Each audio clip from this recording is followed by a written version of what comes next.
Brothers and sisters, instead of always talking based upon our feelings, opinions, and our thoughts, which are easily influenced, let us instead just look at the straight facts, just the facts.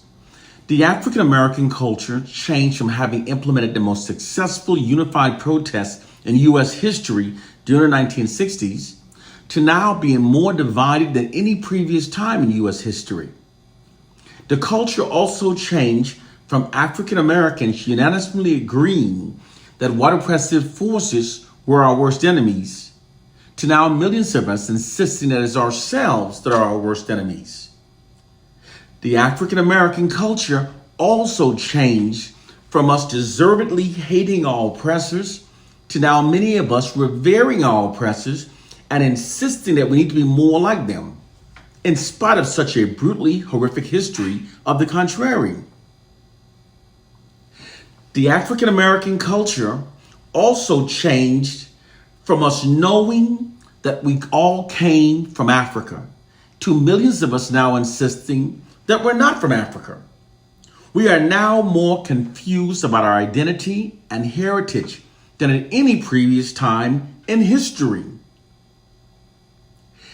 The African American culture also changed from us being very proud of our African heritage to millions of us now being so ashamed of it that we will gladly accept any frivolous theory that allows us to claim ourselves as being anything other than an African.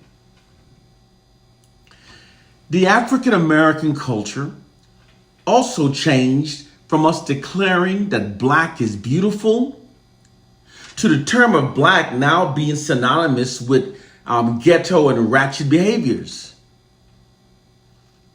The African American culture also changed from us calling ourselves brothers and sisters and calling our evil oppressors crackers to us now calling ourselves by the N word and the B word while now calling our oppressors white people. Clearly, we're now respecting them much more and respecting ourselves much lesser. All of these noted changes within the African American culture clearly benefits the white society, and it's by deliberate design. It's always by deliberate design whenever the oppressed population changes in ways that are beneficial to their oppressors. The white oppressors won their covert war against us by distorting our collective minds to think that we're winning when we're actually losing badly.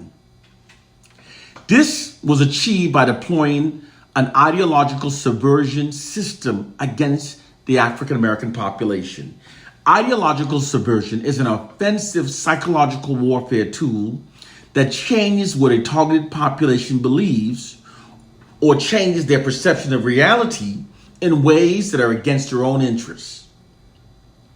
It uses disinformation and misinformation propaganda campaigns as weapons to manipulate targeted populations to think and behave in ways that are against their own self-interest and instead in ways that are beneficial to those who are deploying the ideological subversion system.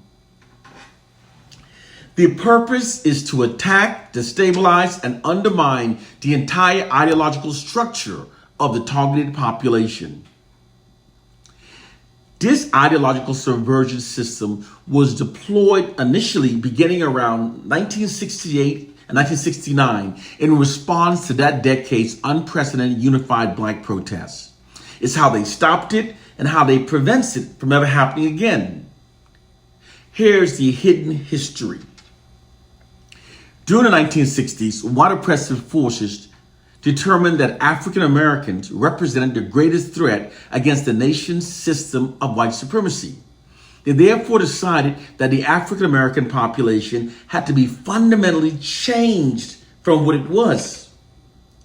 This disclosed ideological subversion system was deployed to meet that objective. Through it, they've also socially engineered us to call ourselves by the N word and the B word. They did this because words, when repeated often enough, have power over our subconscious minds. When we repeatedly call ourselves brothers and sisters, this naturally had a unifying effect upon our culture. So they socially engineered us to call ourselves by the N word and the B word. This made us much more easier to be divided. And we also dehumanize each other when we call ourselves by those words. And calling ourselves by those self-deprecating words, it also makes us easier to harm each other because we're dehumanizing each other. This ideological subversion system was also used to reshape the African American culture in ways that reinforces many negative racist stereotypes about the Black population. It's the true reason why millions of African Americans now self-identify by the N-word, calls our women by the B words and H words, sags our pants, and glorifies pimps. This is not some feeble-minded attempt at scapegoating to absolve ourselves of our own behaviors. This is the truth. Those among us that are most naive, gullible, and possessing the weakest mental fortitudes becomes those derogatory caricatures and stereotypes of our group that they've accepted as being our reality. If you think this is some silly conspiracy theory, then you're not thinking straight. The white oppressors controls the information and media images that are systematically being fed into the collective minds of the Black populations 7 days a week, 24 hours a day, and 365 days a year. If you don't think that they're exploiting this scenario in ways that manipulates our minds to think in ways that are against our interests and in ways that serve their agendas, then you are extremely naive. Through the white oppressors' monopoly over information and media images that Black people systematically receive, they've manipulated millions of us to think in ways that are against our own interests and in ways that serve theirs. They've also brainwashed millions of us to worship their false god. They've always done that. And more recently, since the 1960s, they've shifted our anger and resentment away from deservedly from against themselves and redirected it towards ourselves. And they perpetually inundate us with fraudulent negative propaganda about ourselves to demoralize us, divide us, and to create Black self-loathing. Therefore, as a result of this, rather than resenting them for all the terrible things they've done to us throughout history, many of us are instead, we feel so ashamed of ourselves that we try to win the white oppressors' approval in an attempt to show them that we're not all bad. They manipulate our minds to think in ways that benefits themselves. And then we pass down the same socially engineered mindset to our own children, creating newer generations of Black mental slaves that thinks in ways benefiting the white society. This covert ideological subversion system allows white oppressive forces to continue their subjugation and oppression of Black people without any significant Black resistance. And they do this all while we believing we're winning.